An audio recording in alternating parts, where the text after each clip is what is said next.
quiero hacer notar que ellos tropezaron y cayeron no porque David le puso el pie. Tropezaron y cayeron porque Jehová iba delante de él. Y esto es algo que nos infunde, hermanos, la fortaleza de saber que si Dios es por nosotros, ¿quién contra nosotros? Él allanará el camino. Muchas veces queremos nosotros luchar contra los enemigos y nos olvidamos que primero no podemos y después que tenemos al Señor como poderoso gigante. Pero más nos vale que estemos en comunión con el Señor y que todo el mal que podamos recibir, entre comillas, sea por ser del Señor y no por estar haciendo cosas que no convienen ni siquiera a un inconverso. Y dice el versículo 3, aunque un ejército acampe contra mí, no temerá mi corazón. Fíjense que vemos dos niveles de preparación del enemigo. Primero, arriba, malhechores, adversarios y enemigos. Eso nos habla de gente desorganizada en cualquier forma, pero que buscan tu mal. No tiene que haber un plan, no tiene que haber algo bien organizado, pero de ellos Dios se encarga. Pero el segundo, el versículo 3, nos habla de una organización del enemigo. ¿Sí se dan cuenta? Y nos recuerda a Efesios cuando dice que nosotros no tenemos lucha contra carne y sangre, sino contra huestes espirituales de maldad. Y huestes nos habla de ejércitos. Hay un ejército, ¿verdad?, del mal que está encargado de, ya no te puede quitar la salvación, pero te puede hacer caer, te puede debilitar, te puede quitar tu gozo y puede hacer que tu vida espiritual sea de fracaso delante de Dios, que no des fruto delante del Señor. Y de eso tenemos que estar conscientes que la forma de combatirlo es tomando toda la armadura de Dios. Y ahí nos da la lista, lo estudiamos en estos días pasados en el estudio de este capítulo 6 de Efesios. Pero hay cosas preciosas, una de ellas es la espada de la palabra. Tenemos que estar llenos de la palabra de Dios para saber cómo combatir. Hablamos de que el Señor Jesucristo, Él combatió a Satanás en el desierto y muchos tienen la teología, para mí errada totalmente, que Él lo venció a Satanás porque es Dios. Resulta que Jesucristo estaba como hombre en ese momento, aunque nunca dejó de ser Dios, y Él respondió con las armas que tú y yo y cualquier creyente humilde como nosotros podemos tener a nuestra disposición, la palabra de Dios. ¿Cómo respondió el Señor? Como Dios hubiese actuado si Él hubiese mandado a sus ángeles a que quitara a Satanás, vete de aquí, no me molestes. Pero Él en todo lugar usó la palabra de Dios. Él se basó en su memoria de que estudiaba la palabra de Dios. Y Él le dijo una vez a los escribas y fariseos, escudriñad las escrituras, porque en ella os parece que tenéis la vida eterna. Y ellas son, a propósito, la que dan testimonio de mí. Y el apóstol Pablo a Colosenses les decía, la palabra de Cristo more en algunos versículos en vuestros corazones. Oh, en abundancia. En abundancia en vuestros corazones. Es la única forma. Pero fíjense el resultado. No temerá mi corazón. En estos tiempos de angustias que nosotros hemos pasado familiarmente, más que temor hemos tenido, ¿verdad?, tristeza, de estrés, y también tuvimos temor en ciertos momentos de que esto llegara a donde llegó. Pero al final, ¿sabe?, nuestro corazón no teme, porque sabemos que su voluntad es buena, es agradable y es perfecta. Mire lo que dice en el versículo 4. Una cosa he pedido al Señor, o he demandado a Jehová, y esta buscaré, que more yo en la casa del Señor todos los días de mi vida. Y Él pone un propósito: para contemplar la hermosura del Señor y para inquirir en su santo templo. Ahora recordemos el contexto. Él estaba en el tiempo del Antiguo Testamento, donde la presencia del Señor se manifestaba en el templo físico. Recordemos que eso es una revelación progresiva que tenía Dios para dar a notar ahora lo que dice el apóstol Pablo, que nosotros somos templos del Espíritu Santo. Y en palabras del Señor Jesucristo, no tenemos que buscar un templo hecho de manos para que el Señor more allí e ir, pero sí la iglesia, aunque no es un templo, a mí no me gusta, con todo respeto, llamar a estas estructuras templo. ¿Por qué? Porque da la sensación de que el templo es donde está el Señor. ¿Y sabe dónde está el Señor? Donde están 2 o 3 congregados en su nombre. Este es un local. Ustedes ven cuando pasamos el chat de la iglesia, nos vamos a reunir en el local de la iglesia. El local donde nosotros nos reunimos. Pero él decía en ese momento de la revelación que tenía que él quería estar en la casa del Señor. En otras palabras, quería estar reunidos. Por eso, hermanos, nuestra insistencia siempre, y como pastores, como ancianos, como líderes, queremos instarle, animarle a que usted siempre se reúna, que busque el pueblo del Señor. Este es un lugar, yo no creo que exista un lugar mejor en el mundo a esta hora que estar congregados al nombre del Señor. Amén. Es así, hermanos. No hay otro lugar mejor que este, donde está la presencia del Señor, donde podemos alabarle, donde el pueblo, mucha gente con el corazón similar, aunque en distintas circunstancias, ha entregado su vida al Señor y le ha reconocido como Salvador, y podemos alabarle juntos. Y esto lo manda el Señor. Esto es precioso. Él dice, esta buscaré. Hermanos, buscamos alabar al Señor, buscamos estar congregados. Por supuesto, el regaño, si se quiere tomar, no es para ustedes están acá, ¿verdad? Pero también es como una exhortación a todos. Hermanos, busquemos congregarnos, animemos a otros hermanos, porque esta cosa hay que buscarla. El apóstol dice, no dejando de congregarnos como algunos tienen por costumbre, porque aún en el primer siglo era costumbre de algunos, y yo no sé qué sería, porque televisión no era, ni wifi, ni ninguna otra, ni cine. En aquel tiempo Satanás le busca a uno cualquier oficio, o el enemigo desvía un poco las cosas. Esto es con el respeto y con la excepción de que hay trabajos que a veces la gente está sobreviviendo por eso, por lo cual le aconsejamos que siga orando, que el Señor les dé el tiempo, el momento para venir a congregarse y seguir trabajando. Algunos no pueden en ese momento y lo entendemos. Pero nuestra consejo es para aquellos que tienen la libertad y no vienen. No están buscando al Señor y están expuestos a los ataques del enemigo porque no tienen la fortaleza de una iglesia. Le decía recientemente a un familiar, sabiendo que es creyente, mira, tienes que congregarte, tienes que buscar una iglesia. No hay cosa más preciosa que tener en estos tiempos de angustia una iglesia donde puedas, qué sé yo, mandar un mensaje, que te llamen, que estén pendientes de ti. Es una comunidad preciosa y es diseñada por Cristo. Así que no desperdiciemos esta oportunidad. Y él dice, su propósito era para contemplar la hermosura del Señor. ¿No es verdad que contemplamos la hermosura del Señor acá? Hermanos, si no es quien canta, no es quien predica, es la presencia del Señor acá. Para contemplar la hermosura del Señor y para inquirir en su santo templo, es decir, para indagar, para pedirle al Señor, Señor, muéstrame tu voluntad, ¿qué debo hacer? La comunión íntima del Señor es con los que le temen y a ellos hará conocer su pacto. Pero algo importante es que él dice, todos los días de mi vida. A la iglesia o al local de la iglesia venimos domingos y viernes, algunos viernes, y vemos ahí online también que se reúne en la iglesia. Hermanos, pero todos los días de la vida tenemos que estar inquiriendo y alabando al Señor. Amén. Fíjense el versículo 5, lo que viene después de este versículo 4, obviamente, ¿no? Pero mire lo que dice, porque en su enramada me esconderá. Mire lo que dice el versículo 5 en la Reina Valera, porque él me esconderá en su tabernáculo. Se estaba hablando de la enramada. ¿Se acuerdan cuando Pedro vio la transfiguración al Señor Jesucristo y vio a Moisés y a Elías? Y él dijo en el éxtasis que tenía, Señor, bueno es para nosotros que estemos acá. Haré 3 enramadas, 3 tabernáculos, en hebreo Sukkot. Era hacer unas enramadas como una pequeña chocita. En este sentido, la palabra enramada es tabernáculo.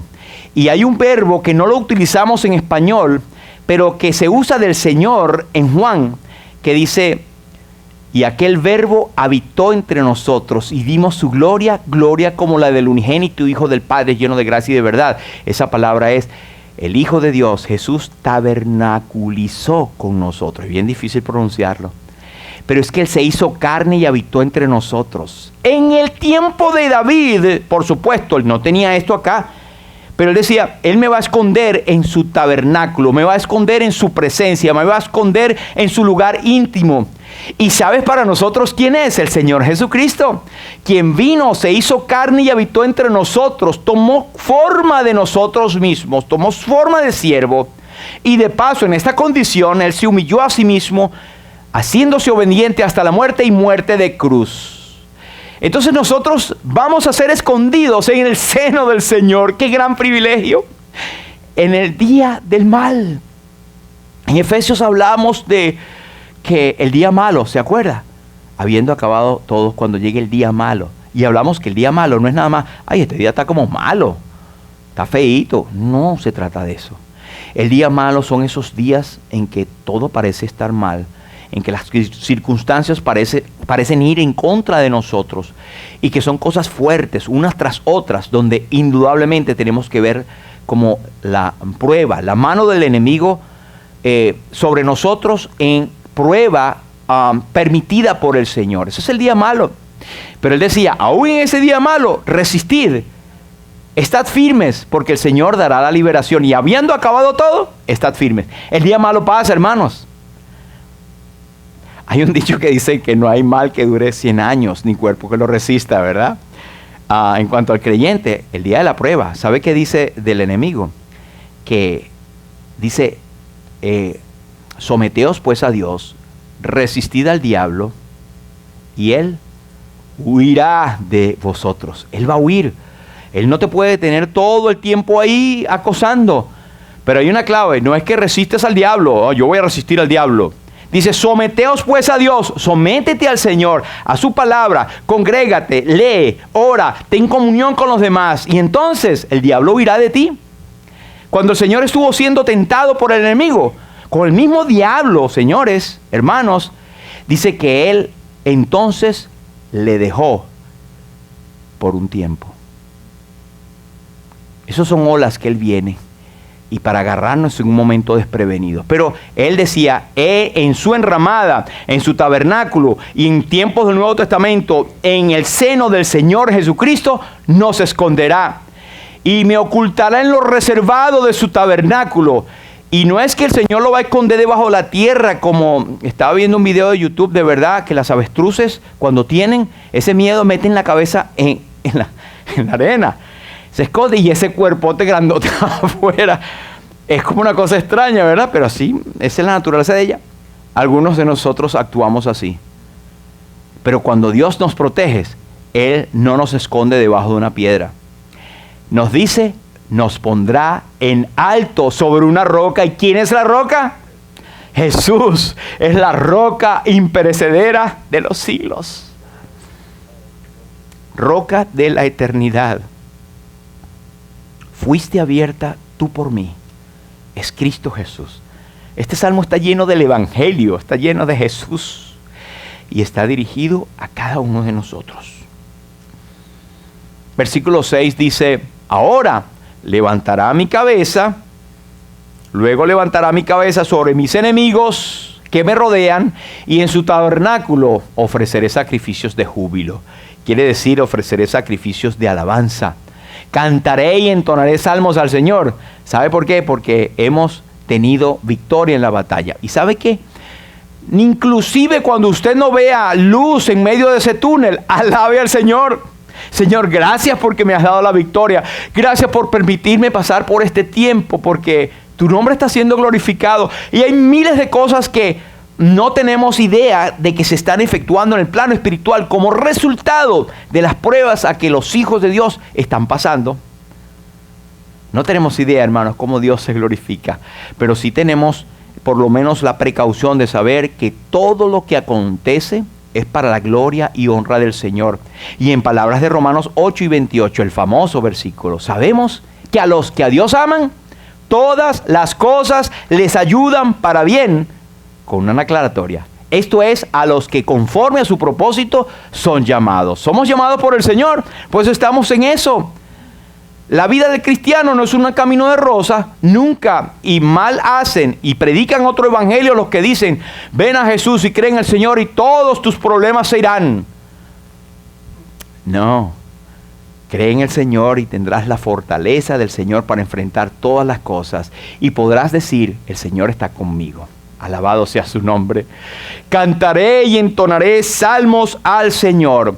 Ahora, él dice, Él es mi luz. Voy rápidamente. Él es mi luz. David escribió en una temporada de dificultad, como cualquiera de nosotros puede estar teniendo.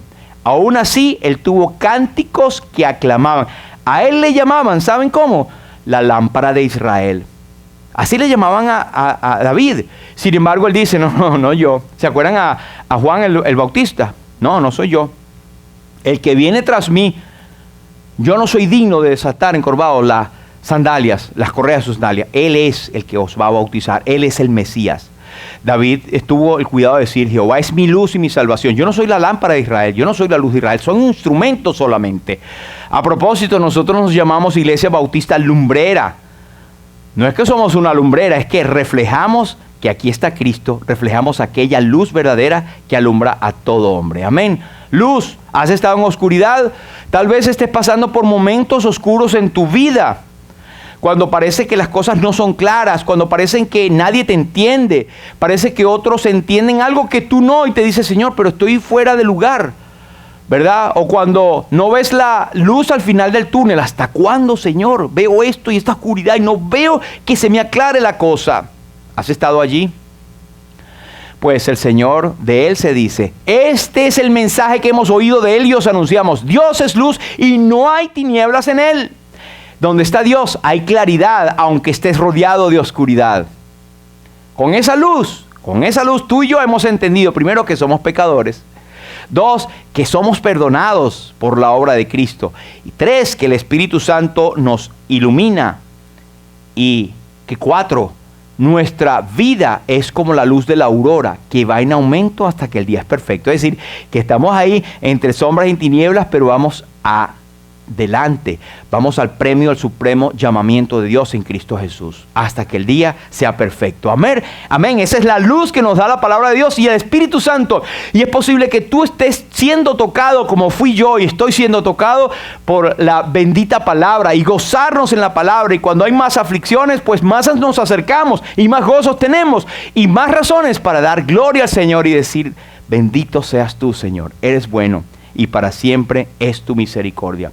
En situaciones extremas, David escribió, tal vez cuando estaba más joven, él dice, aunque ande en valle de sombra de muerte, inclusive si dijese, aunque me lleve la muerte, no temeré, porque mi vida está escondida con Cristo en Dios. Aquí nosotros podemos pasar por valle de sombra de muerte, pero ahí Él reitera y nos lo dice el Espíritu Santo a nosotros, no temas, no temeré mal alguno, porque tú estarás conmigo. La presencia del Señor está con nosotros. Vamos firmes, vamos adelante, vamos como huestes de la fe, sin temor alguno, que Jesús nos ve. Tu vara y tu callado me infundirán aliento. Y eso es parte de lo que nos recibimos en la palabra de Dios, su vara, su callado, su corrección y su guía. El Señor es mi luz y mi salvación. Ya ahora hablamos de salvación. La salvación en hebreo es liberación. Liberación de un problema, una situación que Él veía, ¿verdad? Liberación física. Pero en nosotros somos salvados eternamente y eso tiene en el paquete la liberación física. Como el mismo salmista dijo en el Salmo 100, ¿verdad? En el Salmo 103, perdón, que él perdona tus iniquidades, te rescata del hoyo tu vida, te libera de enfermedades, te saca del hoyo, te corona de favores, cosas físicas. Somos liberados diariamente, pero lo principal, creo, es que lo que somos salvos por la gracia del Señor, por lo que Cristo hizo en la cruz. En el pasado, me gusta siempre hablar de las 3 P's de la salvación. Fuimos salvos por la cruz, de la paga del pecado. El apóstol dice, aún estando nosotros muertos en pecado, nos dio juntamente vida con Cristo. Por gracia sois salvos. Nos salvó en el pasado, no por obras que hubiésemos hecho, sino por su misericordia, por su lavamiento, la regeneración y la renovación del Espíritu Santo. En el presente, dice Hebreos 7:25, y es una muestra solamente, por lo cual Jesús puede también salvar perpetuamente a los que por él se acercan a Dios, viviendo siempre para interceder por ellos. Esa es la salvación, la P, la presente, la perpetua que Cristo está haciendo ahora con nosotros. Y el paquete no quedaría completo sin el tercer aspecto de la salvación, que es la P de que seremos liberados de la presencia del pecado en el futuro, para una herencia incorruptible, incontaminada, inmarcesible, reservada en los cielos para nosotros. Hermanos, gocémonos en esto. Cuando estemos en aflicción, sepamos, wow, qué tremenda bendición tengo en Cristo. Este paquete de liberación, el Señor es mi luz y también mi salvación. Amén. Ahora, dice el Salmo 103, Dios perdona todos mis pecados y sana todas mis enfermedades. Hay componente espiritual y componente físico. El Salmo 3 y 5, componente físico. Yo me acuesto y duermo y despierto porque tú, Señor, me sostienes. Hay personas que se acuestan con el terrible temor. ¿Será que me levanto? ¿Y si me da un infarto? ¿Y si me muero? Sí, es una posibilidad, hermano.